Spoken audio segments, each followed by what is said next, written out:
Version 4.1 was, let's say, different from the past Archon Quests, but it was rather unique and also very nicely done nonetheless. So here we are with a new but still extremely detailed analysis of the first half of Genshin Impact version 4.1. As always, this is a theory video. I use information available in the game, but my theories and conclusions are not to be considered the official lore of the game unless it got something right and it's confirmed in later update of the game itself. Of course, if you haven't played the Archon Quests and the World Quests, then this video can be considered a spoiler. So let's not dilly-dally for too long, because this, once again, is an extremely long video. Are we even surprised at this point? If we think about these Archon Quests, we could potentially say that they were, for the most part, boring, but it was intentional. We spent most of the time in the Fortress of Meropide, which is, at the end of the day, a prison. The boredom you perceived fully represented the life of an inmate of the fortress. Everything there is an endless cycle. You wake up, you go to work, you eat, you decide whether you wanna do something else or go back to work, you go to sleep, and the next morning is gonna be the same for the rest of your sentence, or for the rest of your life if you decide to stay in the fortress. So, excluding those parts of the quest, let's highlight the most lore relevant events we experienced, and then I'll let my theories lead the rest of this video. Because Child was sent to the Fortress of Meropide, Arlecchino requested an audience with Furina. Neuvillette was reasonably against it, but Furina, out of fear and because of the seemingly friendly relationship between Fontaine and Snezhnaya, agreed to it, but since she is all talk and no trousers, she brought Neuvillette along. At the meeting, Arlecchino showed both her insincerity, what Scaramouche defined as being a wolf in sheep's clothing, by faking interest for Child's predicament to be able to get inside and investigate the Fortress of Meropide, but also her extreme refined eloquence and her incredibly entertaining passive aggressiveness toward Furina. Since her requests couldn't be fulfilled, in an attempt to keep her at bay, Neuvillette sent the Traveler and Paimon to the Fortress of Meropide to check up on Child. Because the fortress is an independent institution and Fontaine's legal system can directly intervene, he charged us for eating the cake Arlecchino brought for Furina, a very funny crime. In the fortress we met the administrator, the Duke Wriothesley, and Sigewinne, the head nurse Melusine who works with him, but also Lini, Lynette, and Fromenay, who were on a mission to investigate the fortress, because Arlecchino was able to ascertain that Furina didn't have the noses, so she thought that it may be in the fortress, because it is said to have been built to hide a huge secret. Anyway, Child has in fact disappeared, and thanks to his vision we still own, we were able to see his most recent memories. He felt like something or someone was calling for him, so he followed it and escaped the fortress. Since his escape route got flooded, we, for some reason, asked Lini to send Fromenay, the best diver in all of Fontaine, which makes little sense since we later introduced ourselves as the best diver among the adventurers during the current Jellyfish event, but let's completely ignore that. Lini also told us something that may be important in 4.2. Child came to Fontaine for some personal reasons, and they may be the reason why he disappeared. Since he was having problems with his hydro powers, he may have figured out that he could find some answers in Fontaine, the land of hydro. We then faked being sick to investigate the infirmary, because Sigewinne is very close to Wriothesley, and we did find a suspicious trapdoor hidden behind a box, but we didn't know that Sigewinne was an expert in micro-expressions, and she was well aware that we were faking it.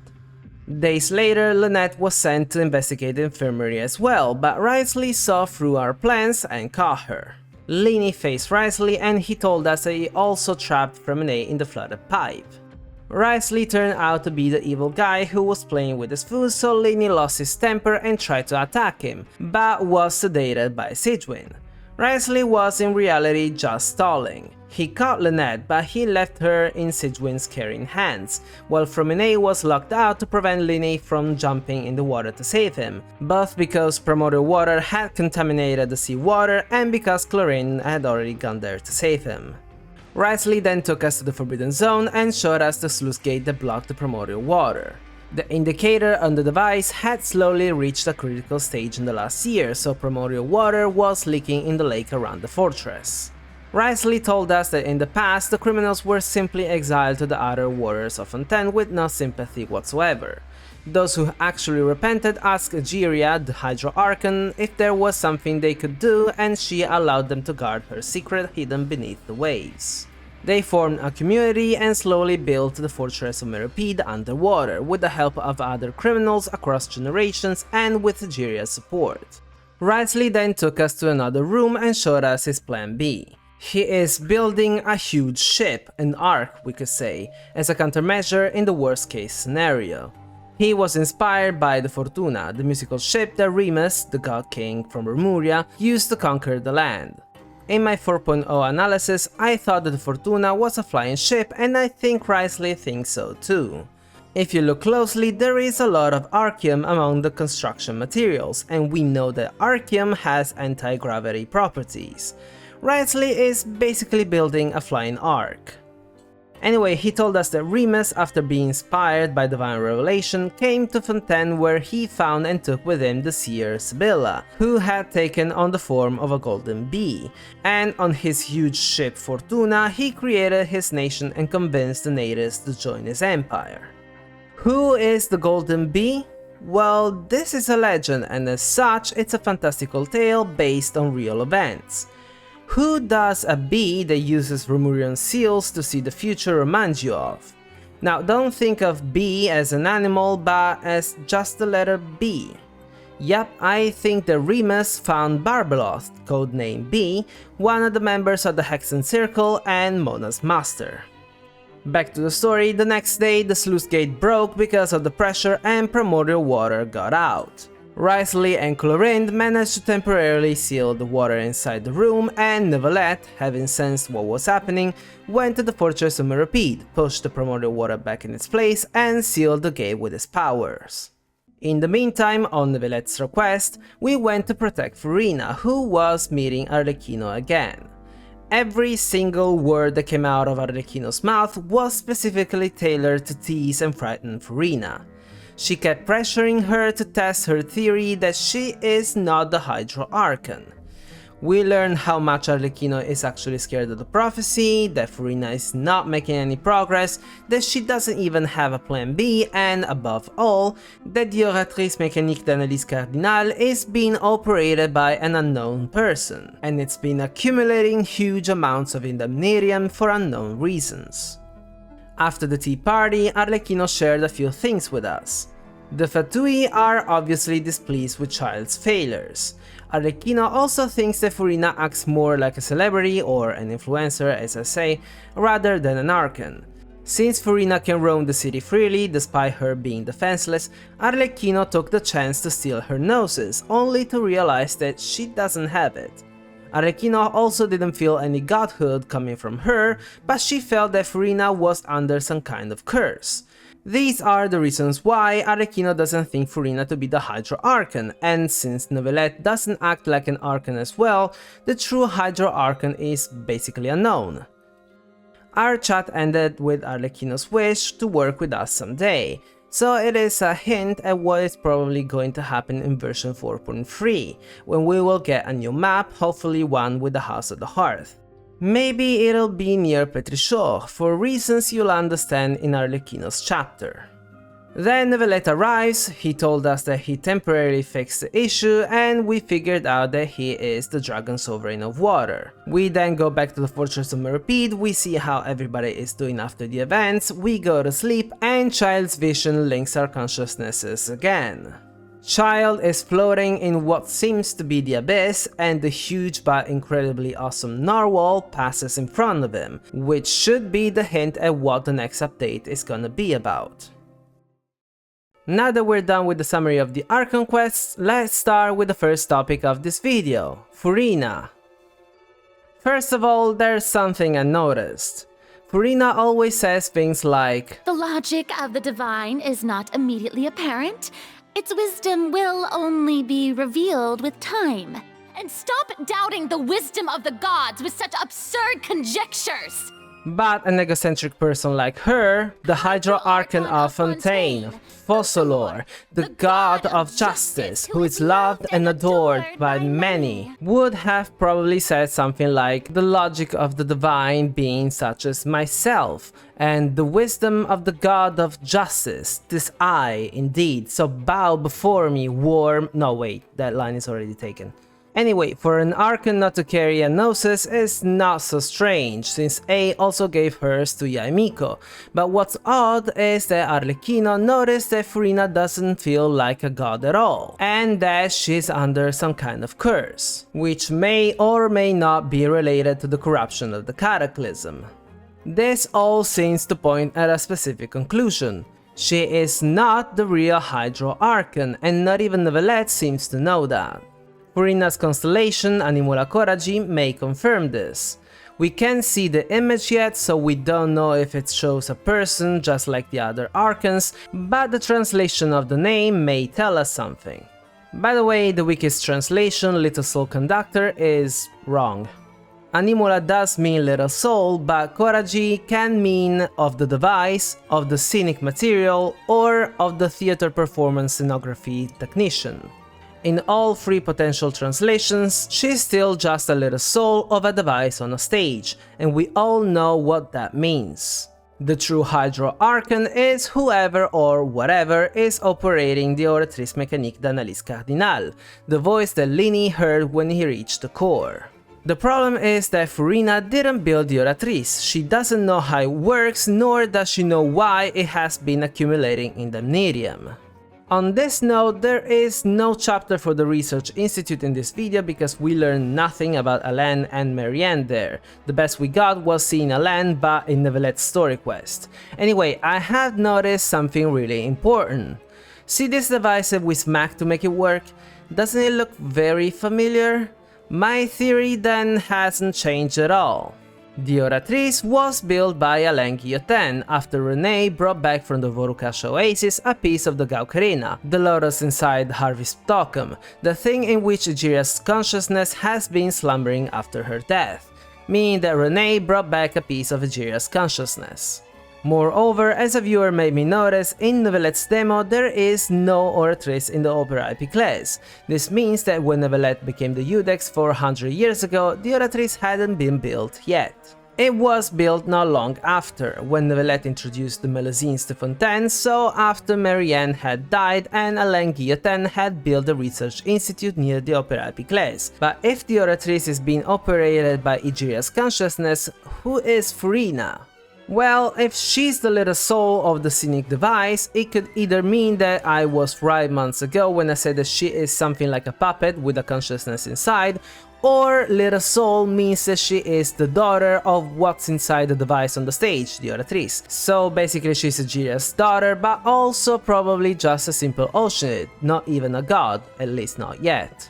I say this because we know that Egeria's consciousness was corrupted after her death, and Rukkhadevata created the Harvey's Tokum to anchor it to the moral realm, so technically Egeria may be still considered alive or part of this world, and as a consequence the Archon authority still belongs to her.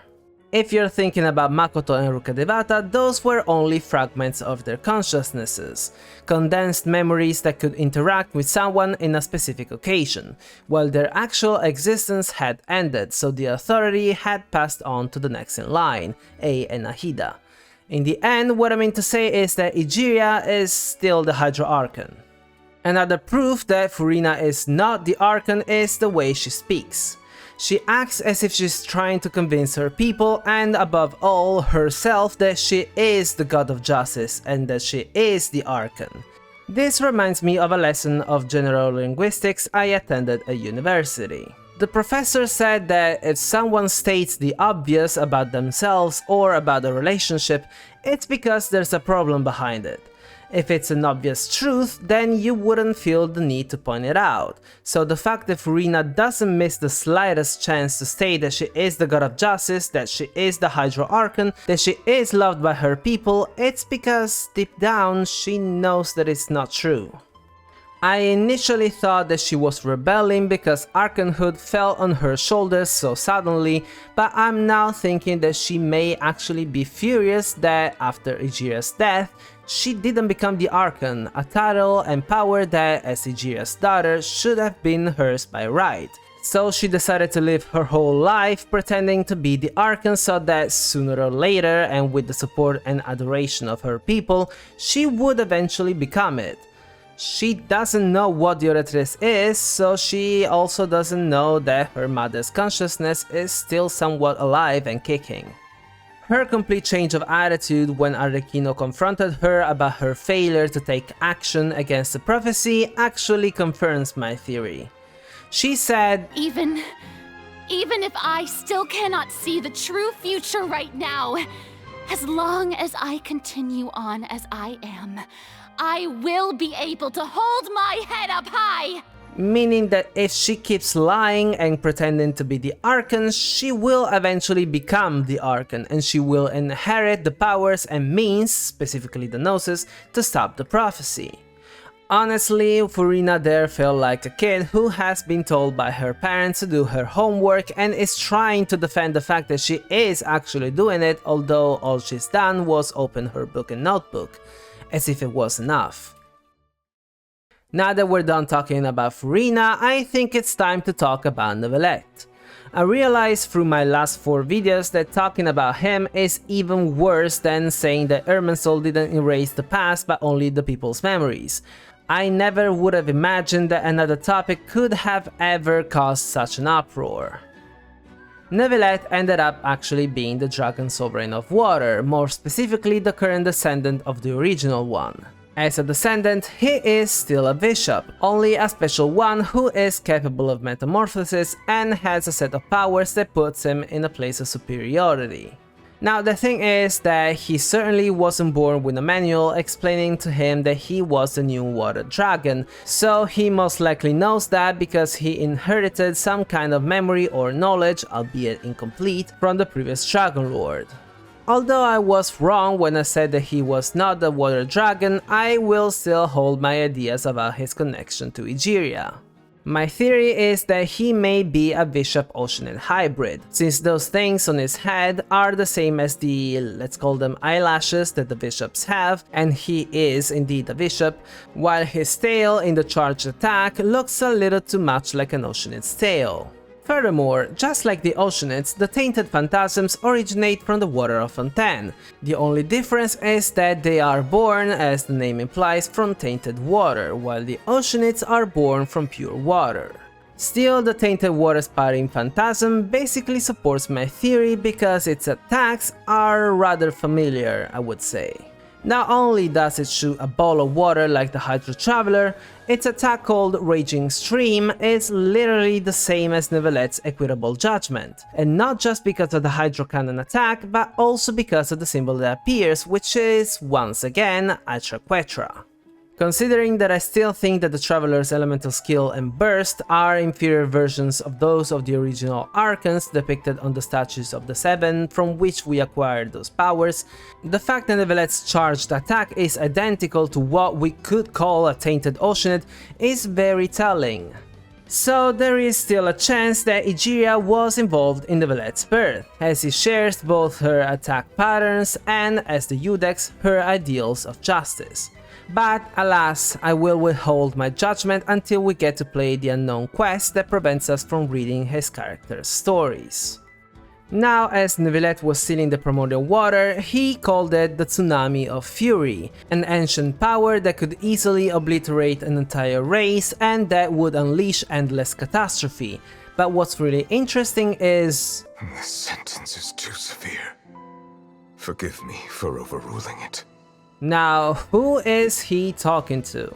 Is it Egeria or is it the previous dragon? Is this prophecy a punishment for something that happened in the past? A curse laid on the people of Fontaine because of someone's mistake? Here's my usual theory you probably won't agree with. Could it be that Egeria's secret that is being protected by the Fortress of Euripede is not just the primordial water, but also the death and curse of the previous water dragon? And by that I mean that the current dragon sovereigns are not the only new generation of dragons. Think about it, we were never told that they are the second generation, only that they are the new generation. Then isn't it strange that Dvalin, Ashdaha, Neuvillette and also the new Nibelung were born only after the Archon War, when the newly proclaimed Archons found them and befriended them, well except for Nibelung I suppose. What I'm thinking is that in the time between the Primordial One and the Archon War, there must have been at least another generation of dragon sovereigns. I mean, the gods have been around since before the Celestial Nails came down. Kapazir is an example because she witnessed their descent, so the dragons may have befriended the early gods of Teyvat. We also know that in Remuria's history there was yet another Bishop leader that was defined as a dragon, the Dragon King Scylla, who was sealed under Remus's palace and sent into the deep, dark chasm where everything, even the golden ichor, was corroded by primordial water.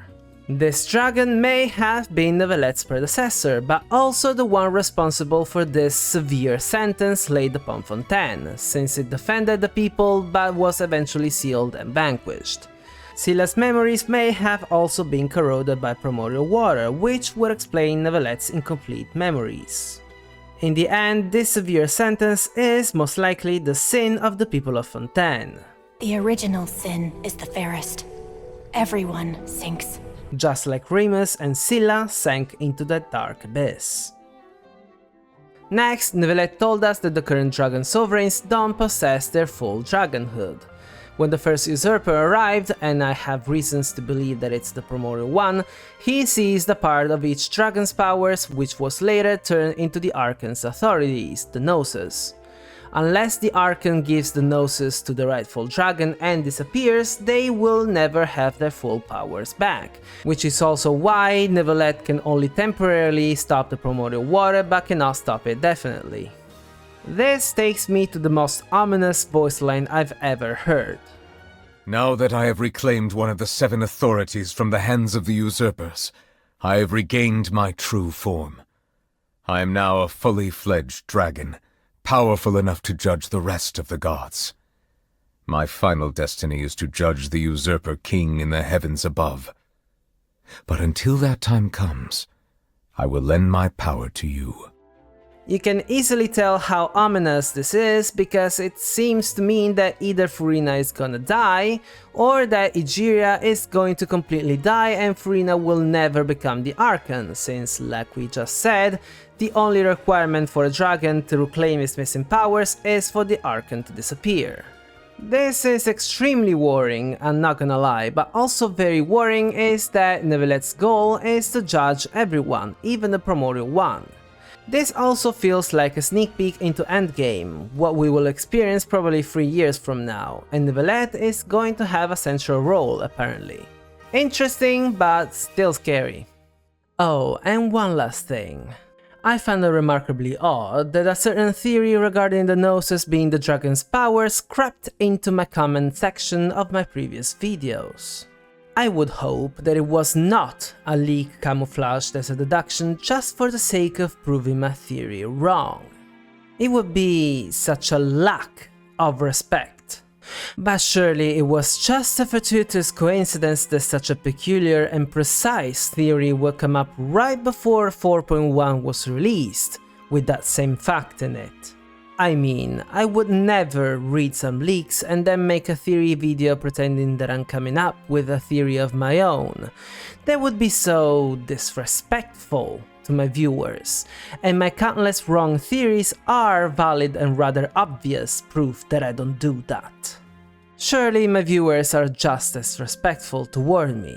I assume you see the same way, dear viewers? Dear viewers? Now, before we can talk about what Arlecchino may be, we have a not-so-short introduction, split into many major theories. Although very long, this introduction is actually essential. The first theory I'm presenting to you is something I've already talked about in another video, if only for a little bit. For the longest time, we've always thought that the Hillagers, their variants, and the Abyss Mages and Lectors and Heralds were all Carrion people, who were transformed because of the curse. Then we were given a better explanation, specifically since the Traveler quest Caribert. We learned that the nobles of Caria got immortality, while the foreigners who aligned with and lived in Caria and their half-blood kids were transformed, or better yet, got the curse of the wilderness. In that quest, we also learned that some Lectors and Heralds had nothing to do with the Abyss Order and were transformed directly by the Sinner. This detail was probably what changed everything, because we've known for a very long time an important character who had nothing to do with Caria but that still transformed into a lava churl. Ukko, the scribe from St. Vindagnir. He lived thousands of years ago, before Morax was even born, because he witnessed the end of the Envoy Age, the descent of the Celestial Nails. There's also something else that in theory makes little sense. How did the people of Caria get to Inazuma, or even worse, to Tsurumi Island, so far in the middle of the ocean, when Caria is somewhere beneath Sumeru and Fontaine? This got even worse when we learned that the Carian fled their nation with the Rune Golems. They transformed as they were still running away, and the farthest these golems got was the Vantaka Mountain. Well, the answer is pretty simple. Those Hillagers and mages are not Carian people, they are natives of the lands in which we found them, just like Ukko was native of Vindagnir, later known as Dragonspine. So how did that happen? Well, taking as a reference the people of Caria, Clothar clearly told us that their main goal was to obtain the Abyss and meet the Sinner, who seems to be something like the ruler of the Abyss itself, so they summoned Lumine and Aether because they had the power to control the Abyss, which is what they actually wanted. René de Petrichor, 500 years ago, also found Carian records about their experiments to open rifts to the Abyss.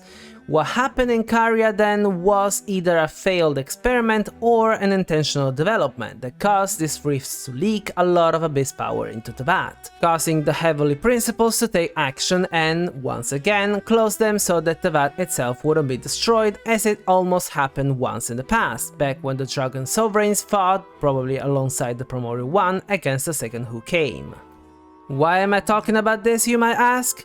Well, we know that the Celestial Nails were sent down to mend those rifts, and we know that they landed on Dragonspine in Mondstadt, the chasm in Liyue, Tsurumi Island in Inazuma, and in the desert of Hadramaveth in Sumeru, but we also have a hint about Fontaine, since the first flood that destroyed the early civilization that tried to oppose the heavens was sudden, incredibly strong, and lasted 100 days. And considering that we're talking about a civilization that pretty much tried to do what the people of St. Vindagnir tried as well, I'd say that the flood was potentially caused by a Celestial Nail, which would also explain why the mountains are bent outwards.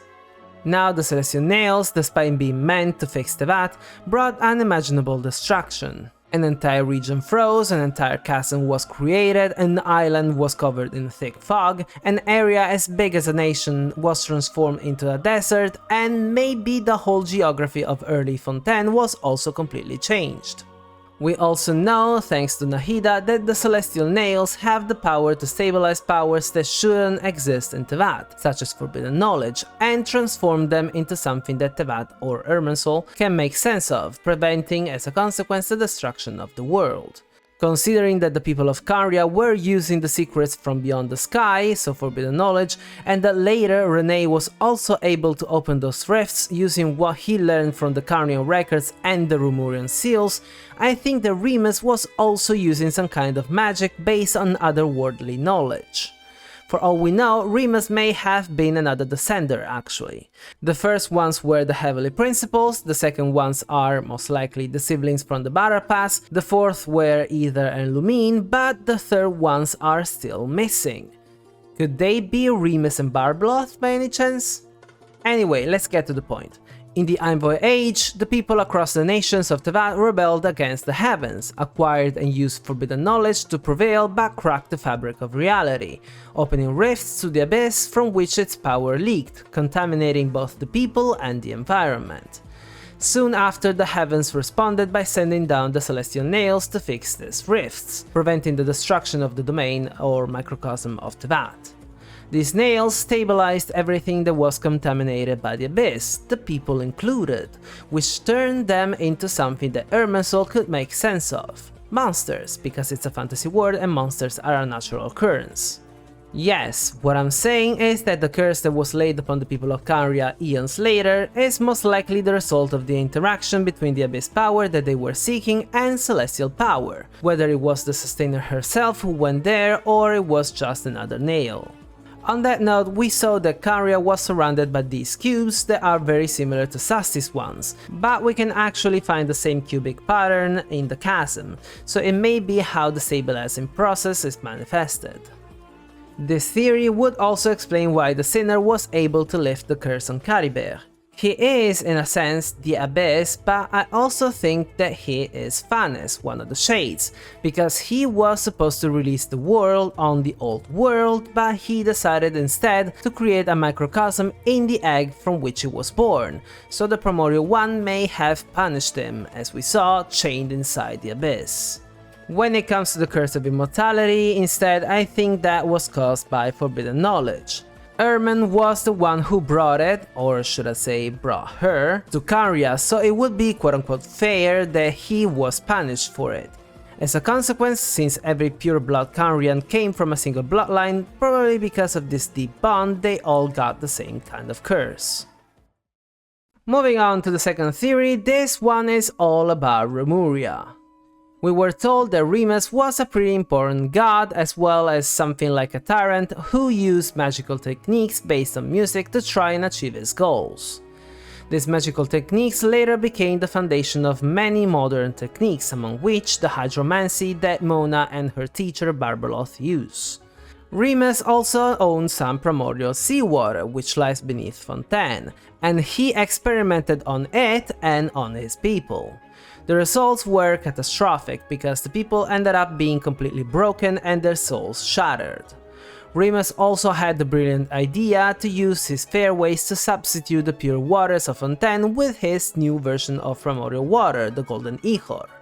Lastly, almost at the end of Remuria, Boethius rebelled against Remus and sealed him in a deep, dark chasm underneath the water, because he found out about Remus's betrayal, what he defined as something done in a moment of madness, or, as we would say, in a moment of folly.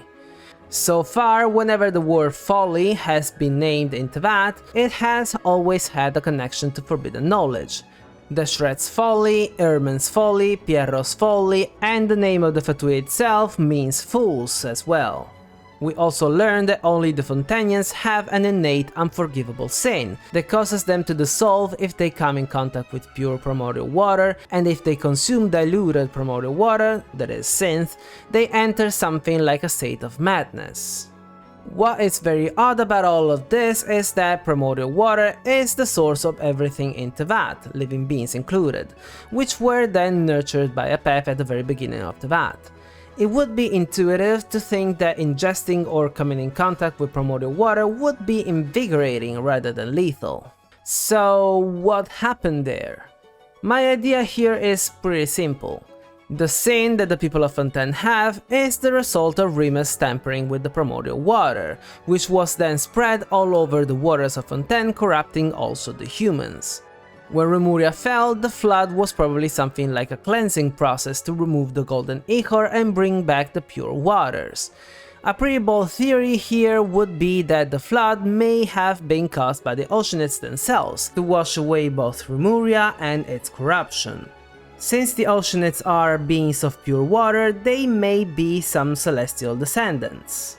Moreover, Boethius was said to have made Oceanids and Loch Knights completely disappear whenever he traveled, as Remus instructed him, but that doesn't necessarily mean that he laid waste to them. He may have been on their side and helped them escape, especially since Boethius eventually rebelled against and stole Remus away the same day the flood destroyed the Empire. Another bold theory would be that the flood was a small-scale cataclysm caused by the Heavenly Principles, since the arrogation was confined to Fontaine alone. Or lastly, since a celestial nail is potentially lying at the bottom of the lake, the water imbued with its celestial powers may have been brought to the surface because of the flood.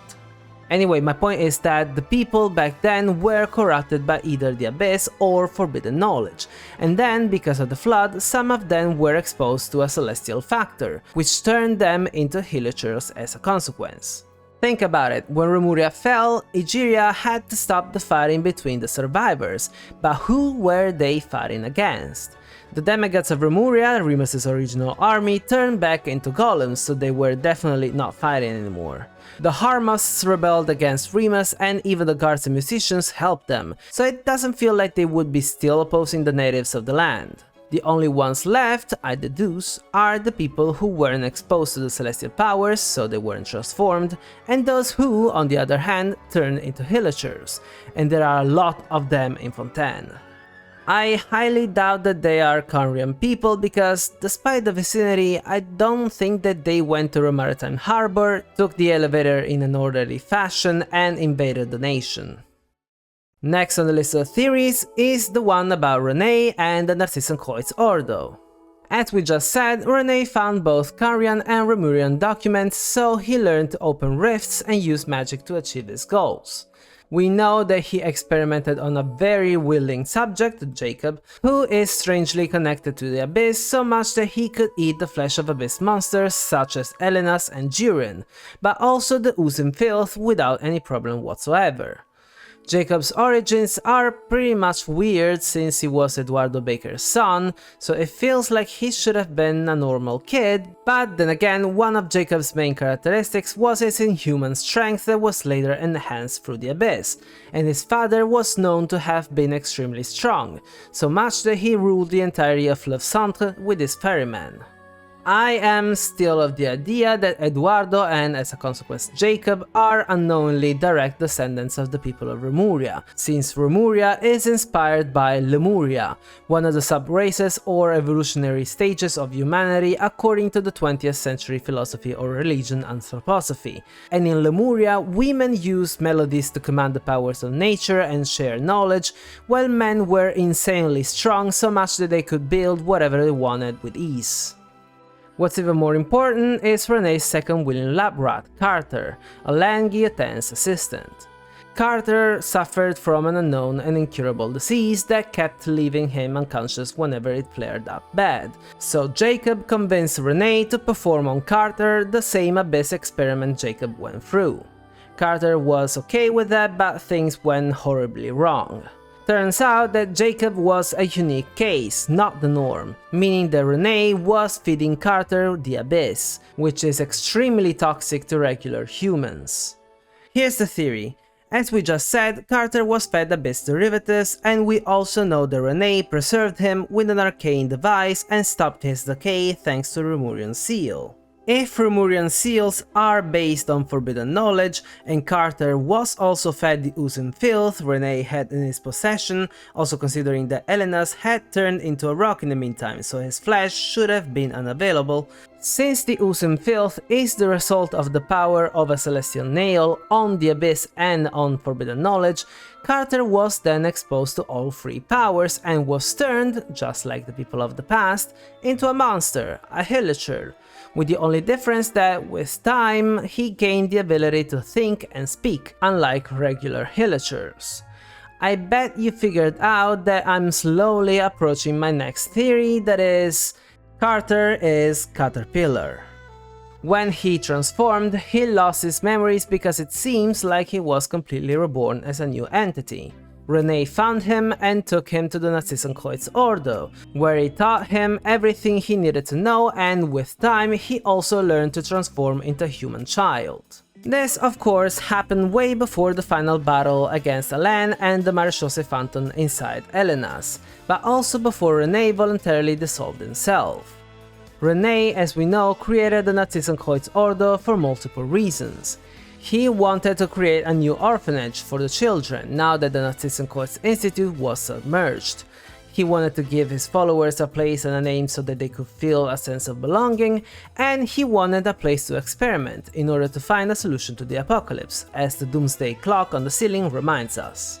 He literally became the priest of a secret cult and took on the name of Narzissenkreuz. He deceived his followers into thinking that he was some kind of master mage using made-up rituals and a random wooden sword, the so-called Holy Blade of Narzissenkreuz. He also invited Marianne to the Ordo, making her believe it was just a new and improved version of their orphanage, so she started spending a lot of time with the kids there, including Caterpillar. Now, to all of those who thought that Kate, the boy with flaxen hair that was always buried in books, was Carter, and to me, that I thought that it wasn't Carter, but a completely different Carter we still didn't know, we were all right and we were all wrong at the same time. Carter, as I said before, was reborn into a new being, so Kate is indeed Carter, but it's also a different person we didn't know back then, Carter. Now, let me digress a little bit, although this digression is actually very important and relevant. In my 4.0 analysis, I said a few things that were confirmed, but also some that need to be corrected. René took something from the director of the Narzissenkreuz Institute, what he called the key or sword, something that carries the will of many, something necessary for his plan to dissolve everybody in Fontaine. We also know that oceanids need a thing to be able to reproduce or produce other oceanids, and this thing can be given by either Egeria, the Hydro Archon, who was also an oceanid, or by an elder oceanid, just like the director was. My understanding is that the key that René needed is the thing that elder oceanids can grant. When René took the key or thing from the director, it most likely created Lyris, a child oceanid, leaving the director on death's door at the Institute. Lyris was then taken to the Ordo, where she played with the other kids and with Marianne, the one who told her the story that we can read in the book on the fountain at the Narzissenkreuz Institute where the fake Lyris statue is. Fast forward, René finally set up everything he needed. He rebuilt the 4 orphans and went, together with Lyris, to the center of the circle, where he used her power to dissolve himself.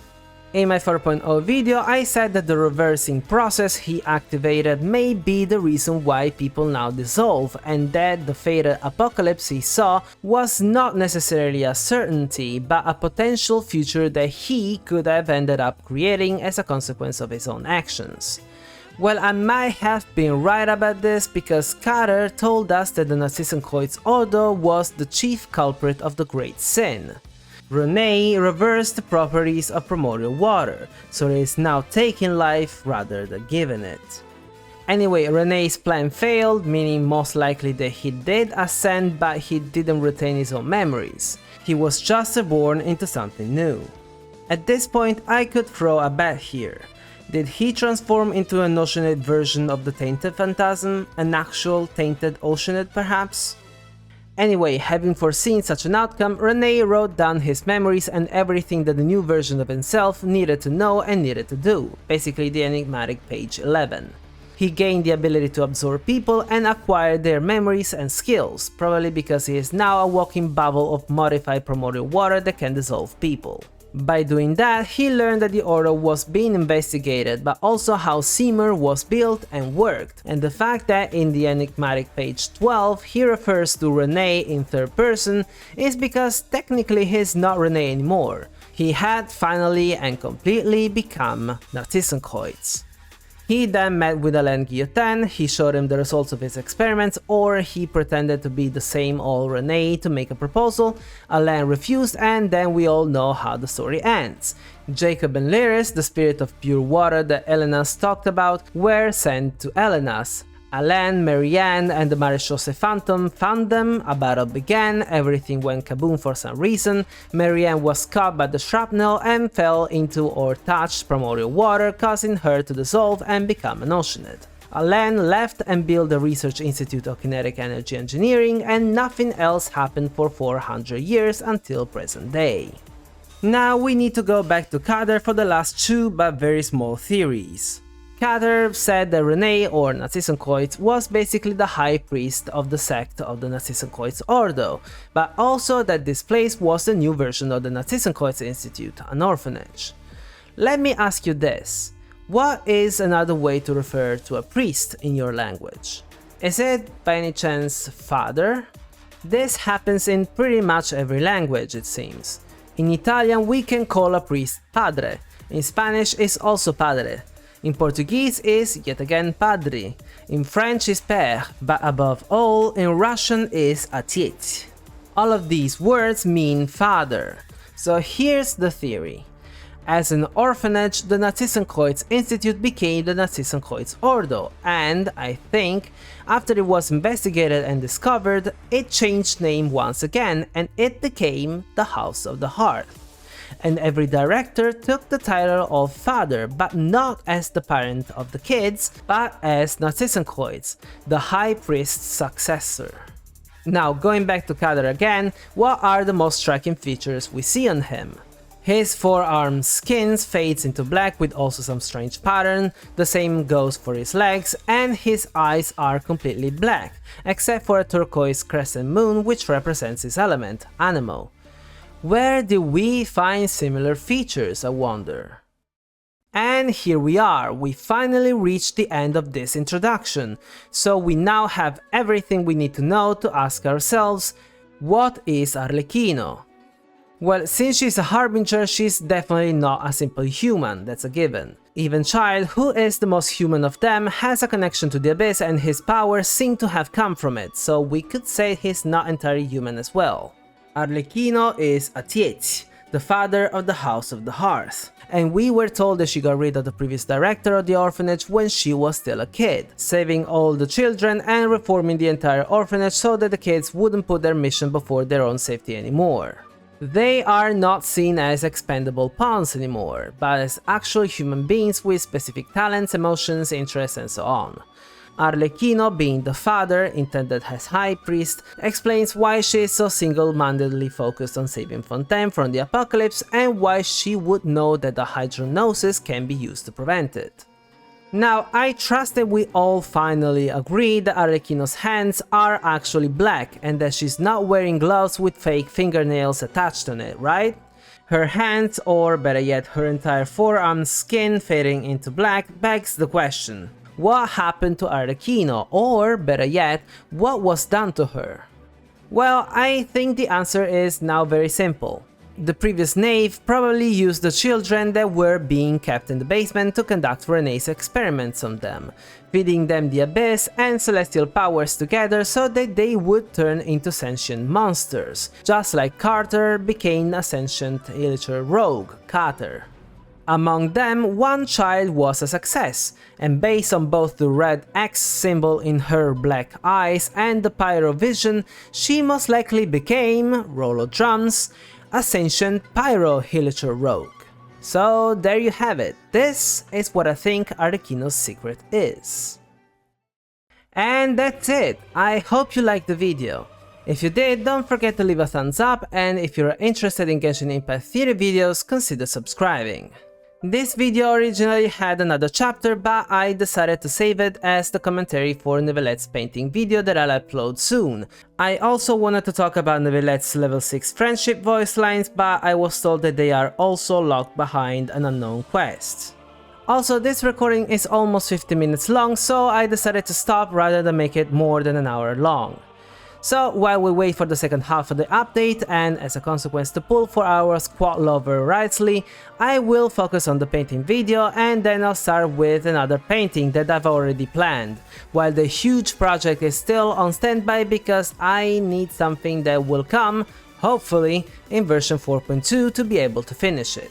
I basically wrote the entire script already except for one single chapter that I can't finish without this essential information I'm waiting for. Well then, thank you so much for watching, and until next time, over and out.